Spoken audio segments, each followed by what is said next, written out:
Yeah, hi everybody. This is Tom Barber back again. I'm really pleased to say on Radio Works World, back to speak with my wonderful friend Marina, who I always learn so much from.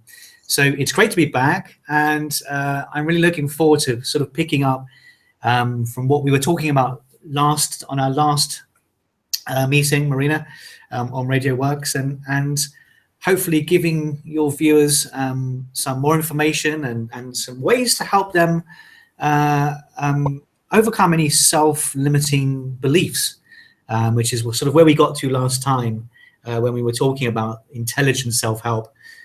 Because, as I said last time, it's great to be able to offer so many people the self-help programs that we do, but so many of them don't believe that actually they can make a change for themselves anyway. So it's an area that we really we strive to help people overcome. And so I'm really pleased to be back with you today, and hopefully to give you lots more value.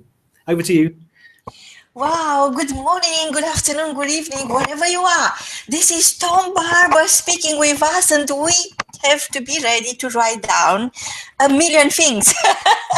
Not necessarily in that order, but I think what is very important is you reaching out, and your teaching is opening these massive gates into a new territory. And to me, it's an adventure. It is an adventure of the mind. Each time I talk to you, I learn so much, and I feel that I'm getting better.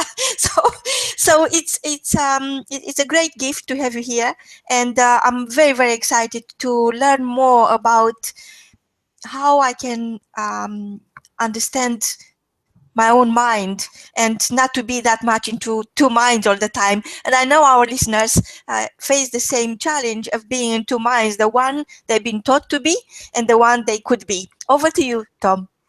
Yeah, this you just hit the nail so quickly on the head there, in terms of saying what they have been taught to be, and what they truly are. And we in terms of sort of beliefs, so much of what we carry forward with us in the world are the beliefs of others, and the ideas that have been given to us, and the majority of them are simply not ours. So what we really want to help people to do is to find out what they carry within themselves that's truly theirs, and to start to really build ideas and beliefs and awareness from within themselves that they decide that they want in their life, rather than what somebody else has told them, that they wanted them to be, or trying to fulfill unfulfilled goals through the children, or teachers that wanted to pass down things that they haven't accomplished and couldn't. So all of these ideas that we adopt, they come from so many different places. And one of the first things that's really important to do is to work out where they've come from, because when we've done that, then we can go about giving them back. Does that make sense, Marina? Absolute sense, total sense for me. Yeah. It's often a really sort of a really enlightening process that people go through when they think about giving back these ideas and beliefs that aren't theirs to the people that they've came from. Something about NLP, Marina, don't you? Yes, I got a certification actually. Yeah. I just use it for myself. It was my own way of being curious and understanding what is truly inside your mind. Yeah. This is it, and one of the ways that NLP looks at this, for example, is through its language patterns and the kind of things that we end up finding ourselves saying and not really knowing why.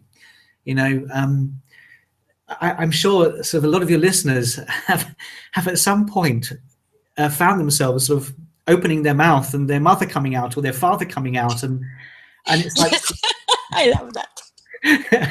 And I've done it myself, and I'm stopped in my tracks and thinking, wow, where did that come from? Well, when you've heard something so many times, eventually you soak it up. And in NLP, they call this the loss performative.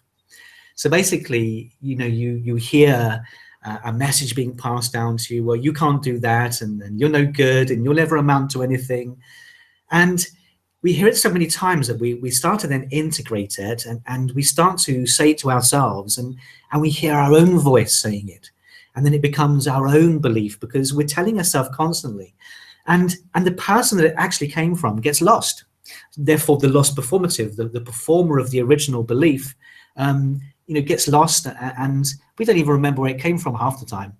So, our job is really to help people find who that is. And there's a process I want to take your viewers through today, which I think, I hope would really help them. It's a very quick one, and it's something that we do with the people we meet to find out who that is, and then, make the decision as to what to do next. Is that, yeah? Yes, yeah. Very good. I'm writing down. Don't disturb me. Yes, brilliant. Good. In a sense, human beings, we really have an inbuilt sort of desire to make meaning of the things that we do and what's happening around us. And it goes really back to making sense of our existence. I've just come to the end of my existential doctorate, and I know something about sort of existence and what things people struggle with. And one of the biggest things is trying to make meaning of what's happening around us and what we think about that. And a lot of the time we're just shooting in the dark. So we do that, and we make the same meaning a few times about things that happen to us, or on occasions, if it's a very traumatic event, which we make meaning of that just in that one occasion. And if we don't get any conflicting information to compare that meaning to, so if no one is telling us anything different, then that meaning turns into a belief. And as you well know, the younger the person is, the less information they generally have, and therefore the more likely that belief can be just adopted and very most often is incorrect. So it's a complex process, but it really starts out of our real human desire to make meaning of things. You know what I mean? Yes.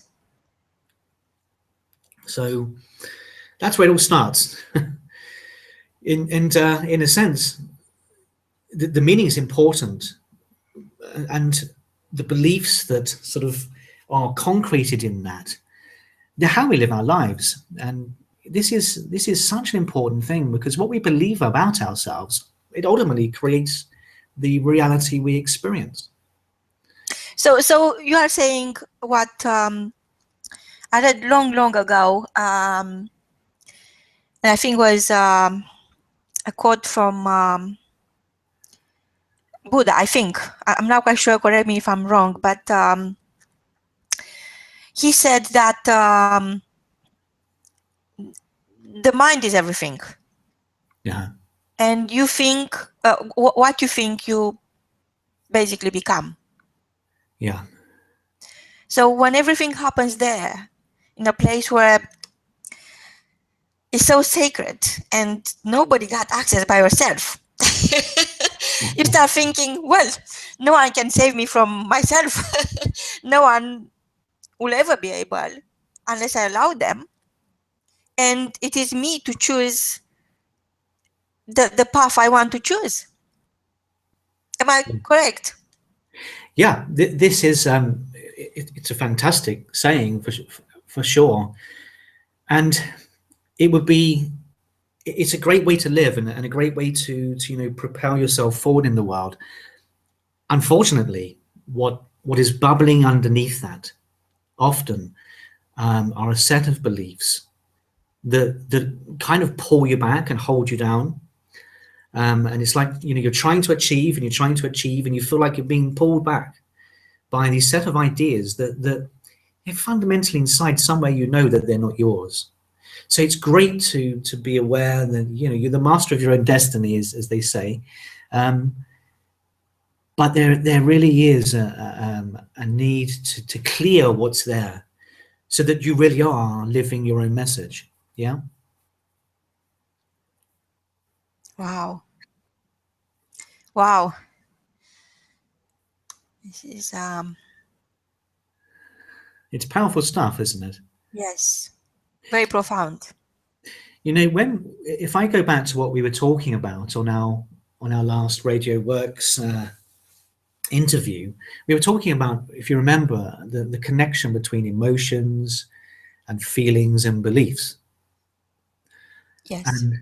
And this is really how we find beliefs have such a powerful impact on us, because they're very much linked to what we feel emotionally. If you remember, I was saying that, you know, when we experience emotions, they're at a very physiological, visceral place within us, very deeply, and we kind of we don't have an awareness instantly of an emotional reaction inside us.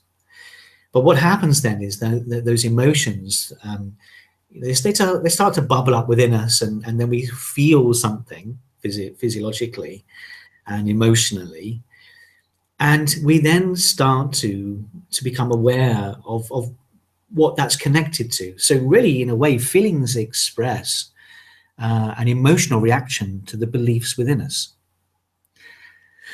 It's you'll really find this so often in the language that people use. For example, you know, you'll hear people say sort of, "I feel inadequate," but you can't feel inadequate. And I feel inadequate doesn't mean I am inadequate, but that's what people equate it to. You know, they say I feel something, and they kind of use that as an overriding description of who they are as a person. Wow. But no, what you feel it's not what you are. It's a reaction to, you know, the emotional, visceral, physiological experience related also to beliefs, and they kind of feed each other, you know. I wanted to ask you, Tom, you know, lately you hear a lot the word awakening, and within the entrepreneurs world, it's a lot of spiritual development going alongside this transactional world we all live in. And what is your take on this massive transformation that happens at a very individual, private level with each one of us? This awakening, what is this going to lead? It's such a fascinating area. It's really interesting because I was watching something on the internet earlier, and it was a presentation by a woman called Shah Wismond. Have you heard of Shah? Yes, Yeah. I did. She's a fascinating speaker, and she really is such an interesting person. But you know what she really puts forth out there is the awakening into an authentic place of being, and really living true to who you are on your journey. And you know that this journey of entrepreneurship and you know the paths that we find ourselves on, what's fundamentally a huge aspect of succeeding in that path and that journey and that entrepreneurship is living authentically as you. You see, I mean, I'm sure you see this, Marina. So many people, and I know, I'm sure your viewers and listeners, so many people go out there and they try to emulate other successful people, which is good in itself because you can model successful behaviors, but you can never be somebody else. You can only be yourself. And I think what I see so many people stuck with is trying to force success from the eyes of another person, rather than allowing success to happen by becoming their authentic self. And I really think that this whole journey into awakening, it's going to lead to a very, very powerful shift in human consciousness in relation to success and entrepreneurship, because the more authentic somebody is, the nicer they are to be around. You know when you've met someone that's very authentic and they've gone through an awakening to get to that place, but you want to be around them, right? Yeah, I think because that's the proof is possible and could happen to you. You could make it happen to you. You just need the system they use. And coming back to what you said, this is very, very important. You said that some people try to mirror somebody else, Yeah. but then they will become a window eventually. Yeah. So mirroring is not enough. You are worth a lot more than that. So yes, you could use somebody's system, blueprint, formula, whatever they call it, but you have to fill in those gaps and put your own authentic self. Yeah. So you can't hide behind somebody else's brand or personality, or say, for example, Richard Branson, I want to be like him and I want to dress like him. But you are not him, you are you. So as long as this real spiritual awakening holds true to your own values and emotions and actions and beliefs, I think what could emerge from, what emerges from you, it's so deep and so powerful. You could never understand how you could not see it. It's so obvious. So that person that is coming out is not you anymore. It's the real you, is the one and only, and it's your voice, it's your message. It's almost like it's so much bigger than you thought you were. And this is when you become abundant. This is when the more you give, the more you have, because before you're thinking, oh my God, if I'm giving my ideas, or I'm sharing this, or I'm giving this away, or, so that's why, for example, you are giving all these lessons and the intelligent self-help school. It's a massive library of intelligence, and it's available, it's out there. Yeah. But you are not afraid of that. You are not thinking, oh, if I'm giving them all this content, what I'm going to be left with, because you already awaken yourself into your real spiritual self. Yeah. And you realize your powers. You realize that the more you give, the more you have. Yeah. Absolutely, Marina. And one of the things that I've certainly come to realize is that, this information, it's not mine. It was passed down through me. I'm going to pass it down to whoever needs it. And the only way that anyone really should become concerned and worried with the information they hold is if they're not growing. Because you see, when we put out programs in the world, they're designed to help people with our current knowledge and our current awareness. But our journey is one that we're fully committed to, of growth and development. And you know what, Marina, in a month's time, we'll be coming out with new stuff anyway. So, and if we're not, then I start to worry, So it's a constant growth and constant development. And it really, the authenticity and the awakening is so vital to that. I've seen a lot lately. I've been to a few sort of seminars because I like to go along and I like to educate myself on all sorts of different things. I like to read all sorts of different kinds of books, because you can really if you get stuck too much in one path, you'll miss things that are additional information coming from other areas. So I like to go on a lot of seminars, and I've seen this thing lately where all of the speakers are standing up and they are delivering in a very definite style and a definite method, which I've seen and which I know about. They don't look like themselves. They look like the person they learned how to speak from, and it just doesn't work. And I can honestly see a few people in the audience sort of, they just bow their head and groan because there's nothing authentic in it. They're not getting the person. So yeah, I mean, on one hand, we want to give our stuff out there as much as possible, because that's what we're here for. As I said to you in our last conversation, that's our dharma, that's our purpose in life. We know we've been put here to do that. We've been doing it for so long, and it hasn't gone away. So we know also that in a month's time things will be different. We'll be growing ourselves, and authenticity and being yourself is such a huge part of that. It really is. Wow, Tom. I was thinking of what you said, and while this spiritual awakening is very powerful and is very inspiring to see that happening all around you, and eventually it's contagious and you'll feel that from inside coming out.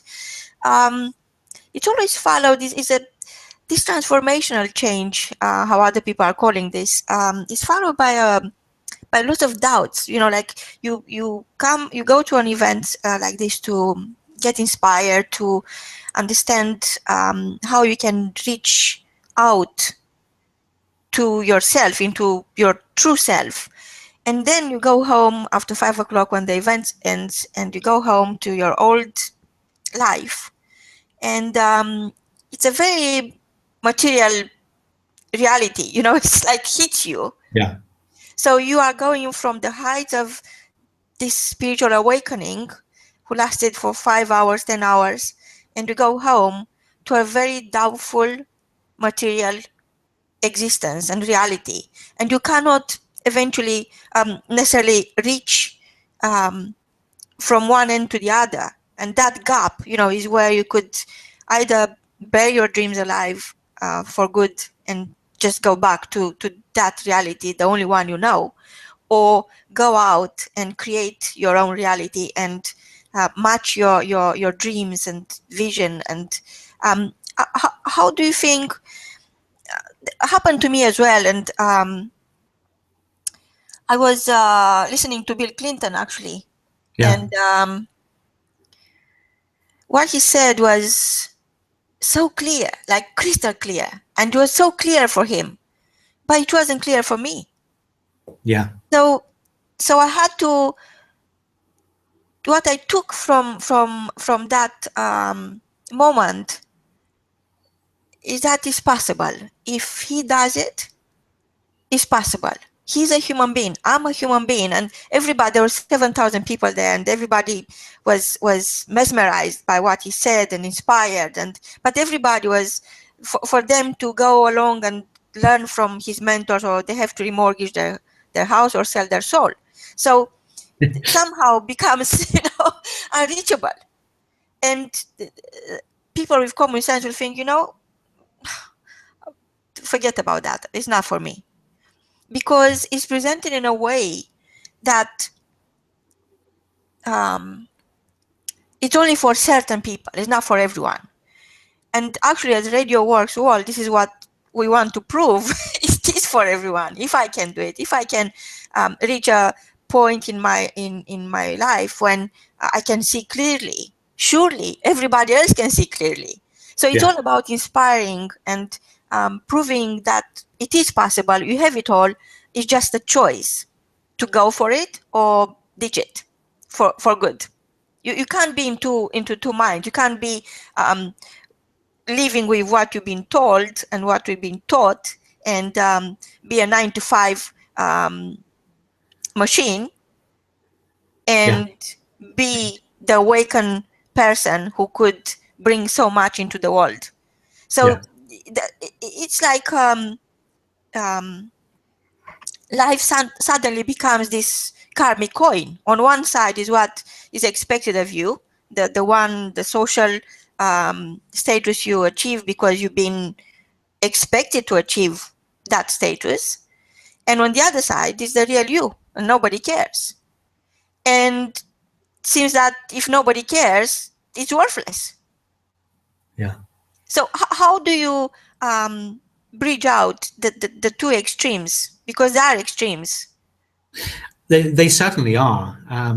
It's great that you mentioned Bill Clinton, Marina, because I might have been at the same seminar, because I remember going and watching him speak, and you could have had a pin drop. Yes. It was just silence. Every word, people were hung up on every word. It was just incredible to watch him speak and how he commanded that interest. It was fascinating. But also, what was really interesting is that very same seminar. I think it was in London. It was a huge seminar. There were thousands of people there, and they had another speaker who I remember came on stage and started to sort of talk about his subject, and it was like the polar opposite, because what I remember. he was sort of he was, I think it was a property thing or something like that, and people were sort of really, I think, really put off by it, because what he was doing was promoting what he does as opposed to what he believes in. And there's a big difference, isn't there? It is a big difference, and this creates confusion. Yeah. So is it a good thing to be confused? To me, it sounds like a good thing.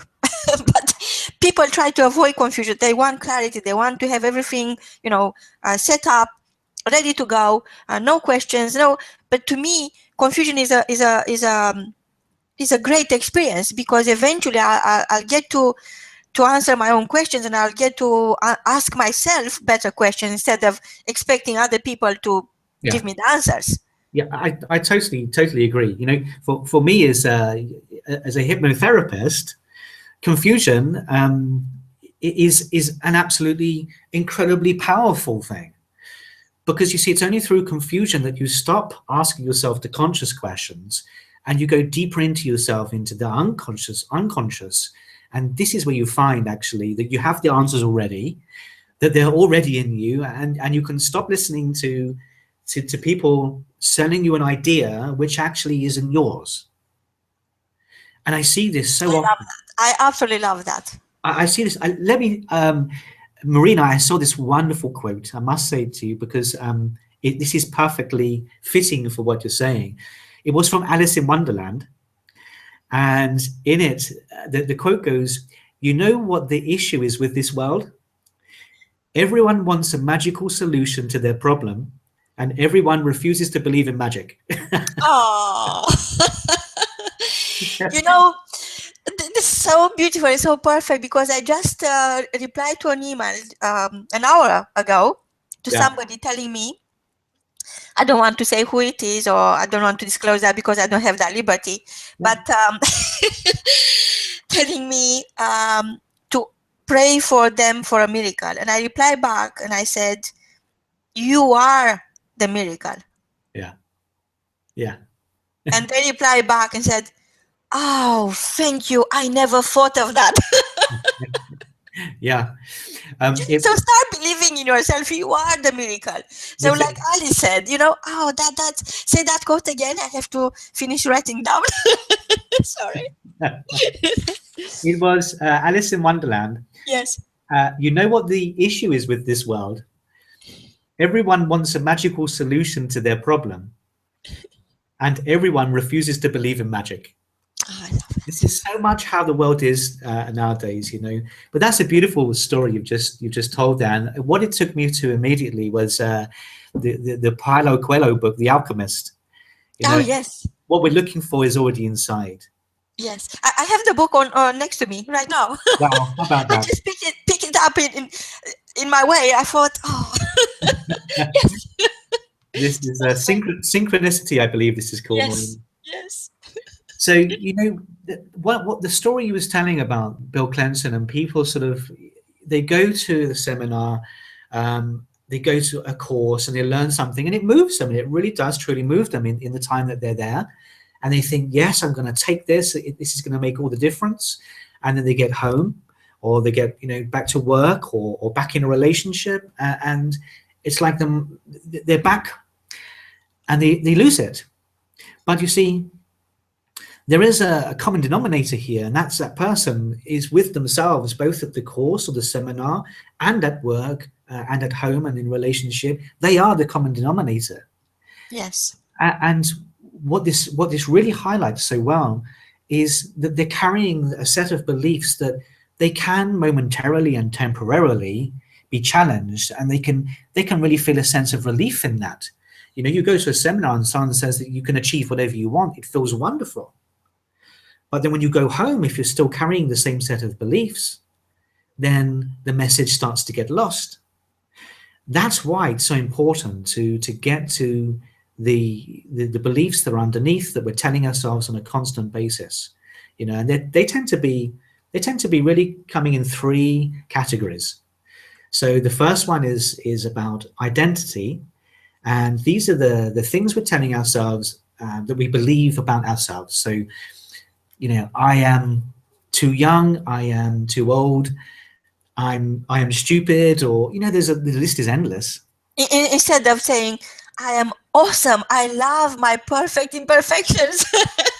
Yes, exactly. I mean, I tell you what, I remember, it's just taking me back to when my kids were growing up. I have two daughters, as you know. And one of the things I really made a big point of doing was when I used to read them a story at bedtime. I used to love doing that. Now, I really miss doing that. I always used to make sure that I said to them at the end of the evening, at the end of the night before they went to sleep, I said, "You're very beautiful and you're very loved." Oh. And I wanted them to know that before they drifted off to sleep, because, you know, I knew how powerful that was, and I knew that would sink down inside their mind and they would carry it with them. And I made a point of doing that, and I would say very powerful statements to them. You know, not like I'm taking them through a hypnosis session or anything, but kids, you know, when they're young children, they soak up information just like a sponge. So these statements that we carry, it's really important we know what they are. We know what we're saying about ourselves and how we're defining ourselves, you know? Wow. So you see, Tom, this is so powerful stuff. You just said that making them aware that they're loved and beautiful is going to stay with them.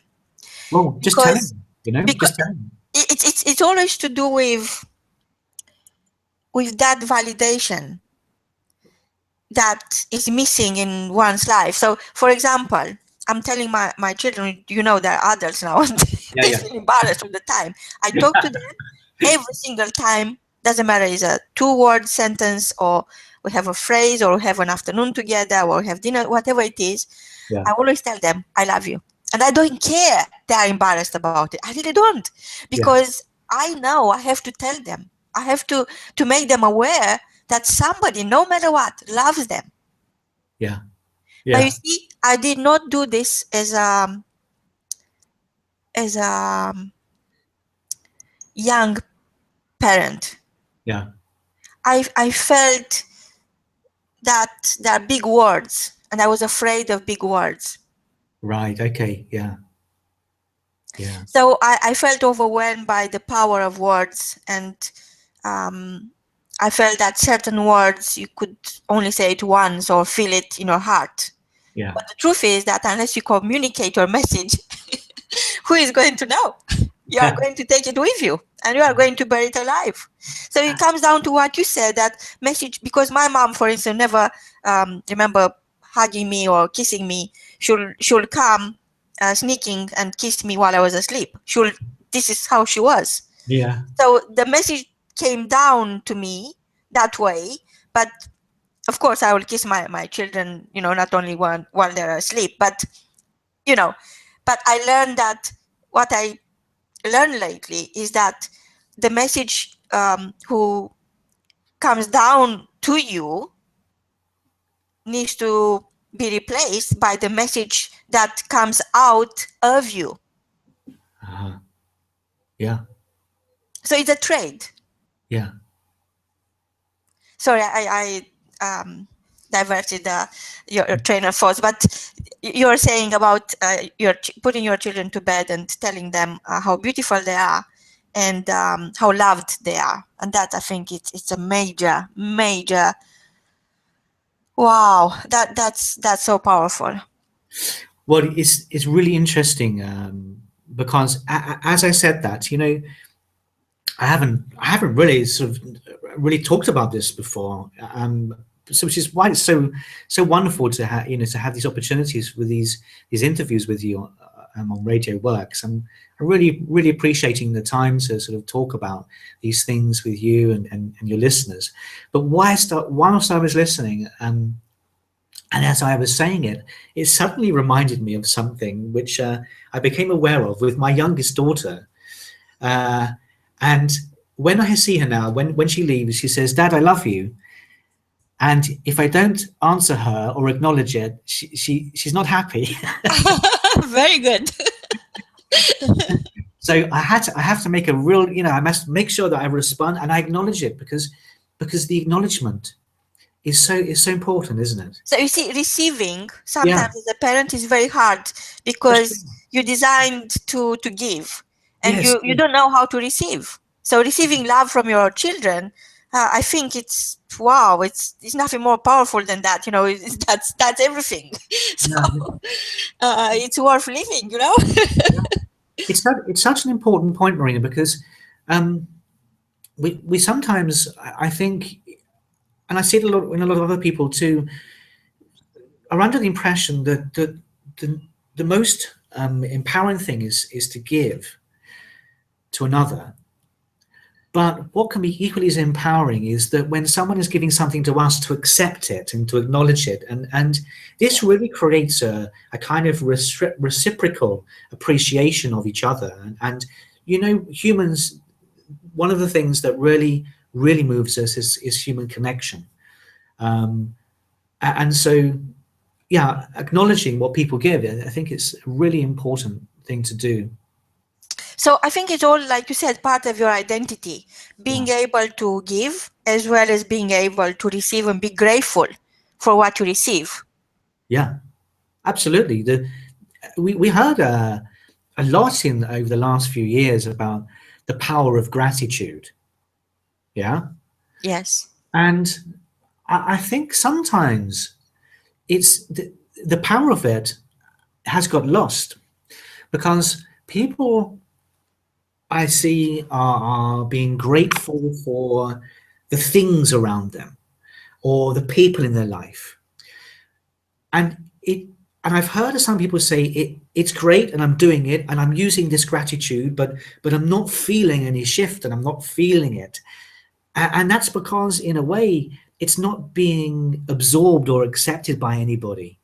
So in my perspective, the most powerful way of engaging with gratitude is to acknowledge other people and to absorb what they're giving you and to thank them for it, and to really say, to really be present and noticing other people and what they're giving. And Wow. it's This is so I never heard this before, Tom. I thought about it, but I couldn't get my head around it. I never said So it before. grateful for this. You said engaging with gratitude, not just showing off gratitude because Yeah. it's fashionable. Is So it? Yeah, engaging. exactly. And it has become fashionable. It's a great word, Marina. Fashion. It's really interesting how people with it will do fashionable things, but when you start talking about engaging with it truly, it becomes something different for them. It's a commitment. Yeah, for sure. Wow. And you see, we the thing is that we're human beings. We're not human doings. Yes.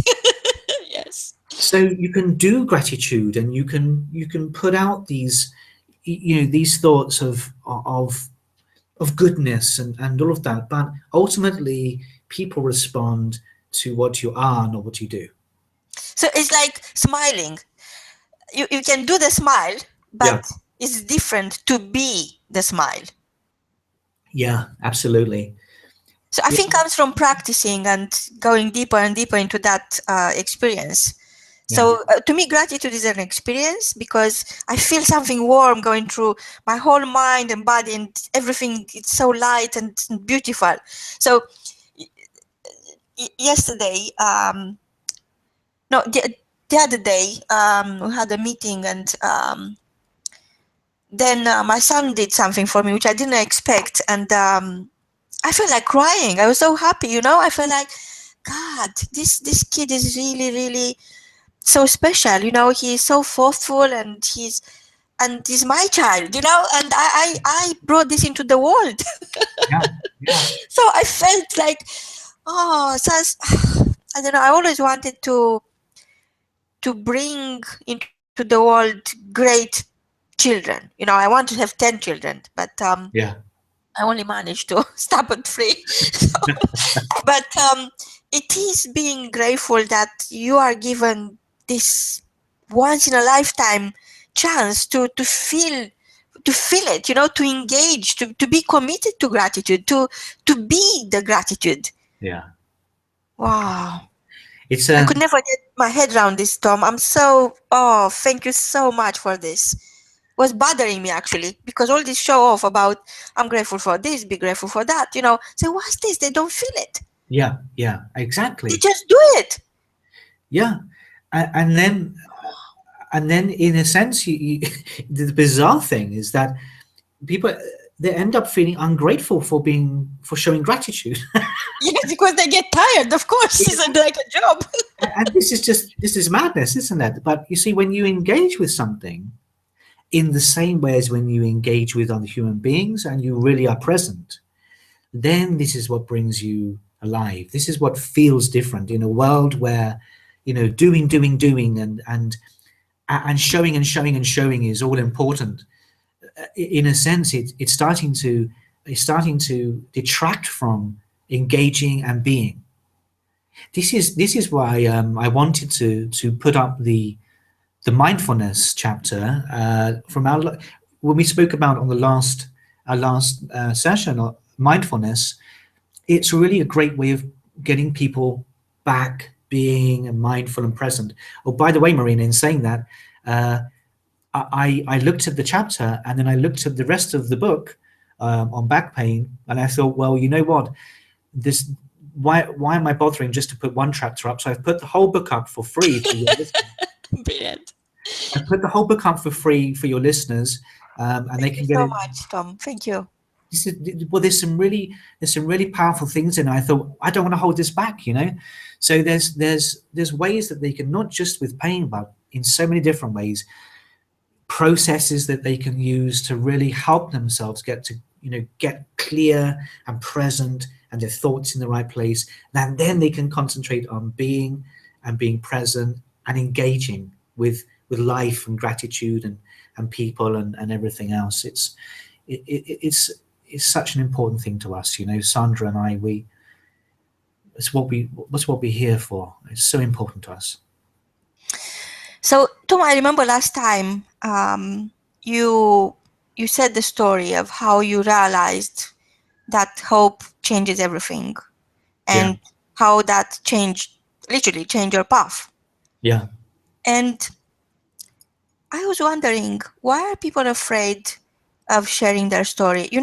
Happens to me almost all the time.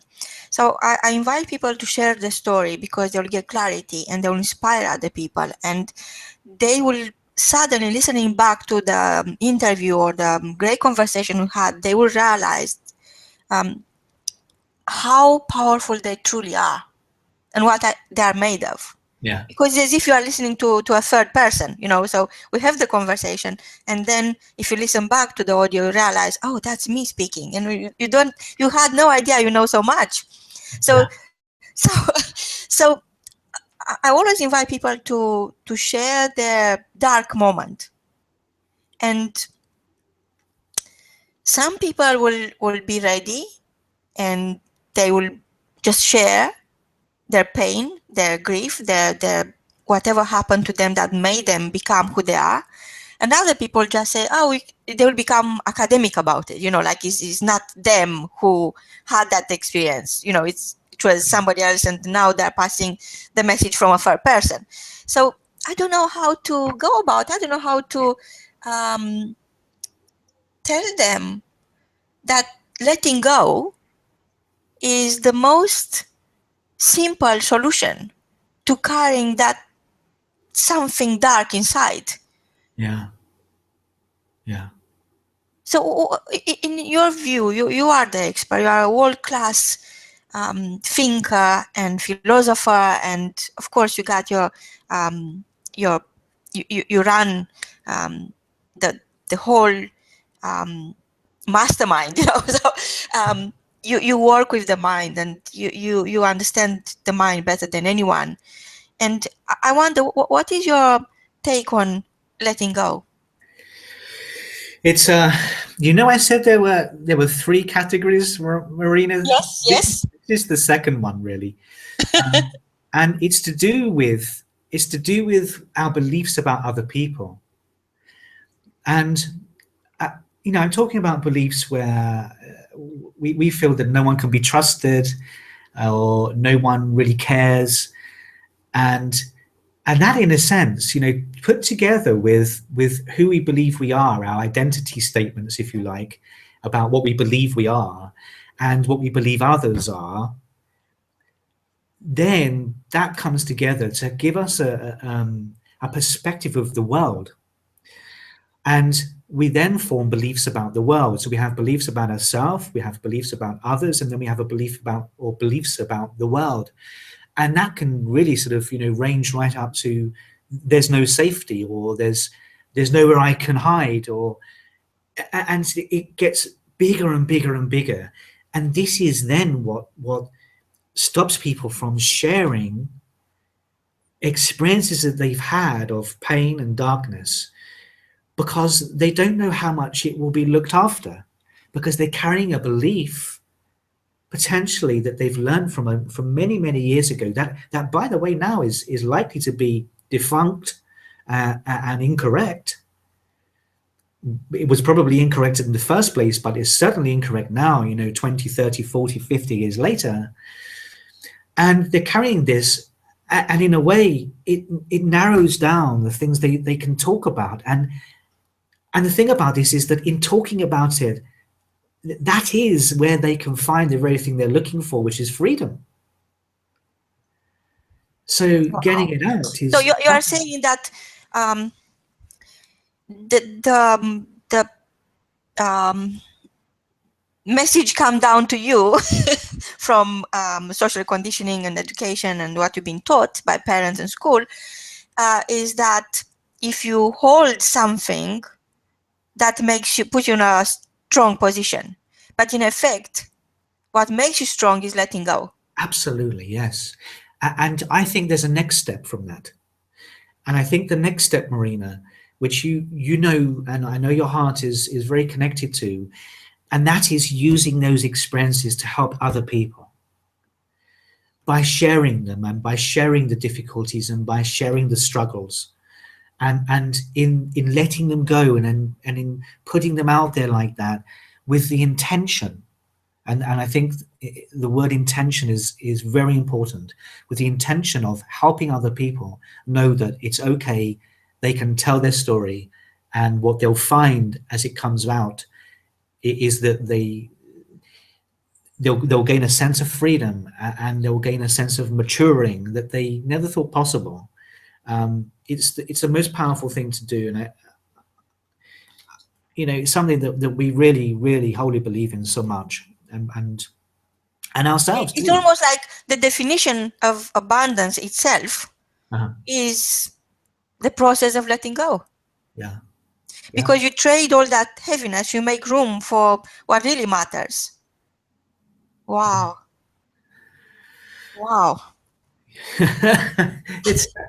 It's such a powerful thing just to talk about it. I remember sort of quite some years ago, I used to be quite if you like, a closed off person, and I used to describe it as I'm a very private person, because that seemed acceptable to say, Yes, especially in English. Yes, people would have that almost like bad karma. They feel responsible for carrying their own burners, and they feel like no matter what, I'm not going to talk about this. Yeah. And what that does to you, is like, oh God, how can you live with that? And I just wonder if this struggle, constant struggle, instead of making you stronger, makes you really weak, and then you have to resort to other, anything to exit those struggles and constant challenging your own values. Yeah. Yeah, over to you, Tom. Sorry. I really do believe that's true, and I see this happening, and I've experienced this myself. As I said, many years ago, I used to really keep myself to myself, and I was a very private person. Yet at the same time, I was putting myself out there and lecturing and teaching and running courses and seminars. And in a sense, when you're holding all this in, what happens, and I found it through my own experience, and I've seen it happen to other people, is that you feel like you're keeping something to yourself and secret, but the problem is that everyone in front of you can see it. And if they don't quite know what it is that you're keeping, they will make up their own minds. And they will formulate their own story about you, and it could be wildly wrong. And then you say to yourself, well, why are people doing that? And the answer is in that when you let it go, people can see who you truly are underneath. And people truly underneath are beautiful. And we just hide it away. You see, it's like feelings, you can't stop feeling anger because you will stop feeling joy. You can't stop feeling sadness because you will stop yourself feeling happiness. You can't section them out like that. You got to feel 100% of everything. And it's the same in letting go. And when you do that and you really do it, and you do it meaningfully and purposefully with intention, with good intentions, then people will see who you truly are underneath, and then people will want to be around you and connect with you, because we ultimately love that. We love to be around people that, they're happy being in their own skin. Yeah. Very powerful. So I know we have perhaps we already ended a few minutes ago. So just before you go, what is your take on people who are saying they tried everything, and for some reason, one reason or another, they could never put their message out in the right way, and there are people judging them, and at some point they realize no point in fighting this, and they realize, you know what, it's not my business to know what other people think of me. That's their business. Yeah. This is, I've seen this quote somewhere. It was just wonderful. What you think, what other people think of you is none of your business. I just think it's great. Because you focus, you put all that energy trying to analyze and extra, dig and try to find out what they think, where we could put all that energy towards something really good, who others will benefit, and create results and let others benefit. And who cares what other people are saying behind your back? That's why they're left behind, because you're talking behind your back. They could never even come in front of you and explain, look, I think this of you, or whatever it is. So instead of you guessing and spending all that energy, you just move along, turn your back, and it's just one of those things when you try so hard and nothing comes out, nothing good comes out. It's to relate it back to beliefs, Marina. I think one of the most powerful things to do is when you're letting go, you start to get more aware of other people, and you start to become more aware of that everyone has their own set of beliefs that they're carrying around with them. And that's their world, and that's their life, and that's their business. And what's important is that you mind your own business. I love that. Because then you deliver your own message. Then you voice your own life mission. Then you go into this awakening as a active participant rather than a fake one. Yes, absolutely. Wow. Marina, I saw a wonderful quote the other day. I'm seeing quotes all the time, but this one, I thought it sums up perfectly what we're talking about. And it went like this: people will love you, and people will hate you, and none of it will have anything to do with you. I never heard it before. It was just perfect. Yeah. Wow. It's so Wow. true. People are just carrying their own things, and the most important thing is when you mind your own business, then your message will come out and it will be authentic and it will be meaningful, and this is what grabs people. Wow.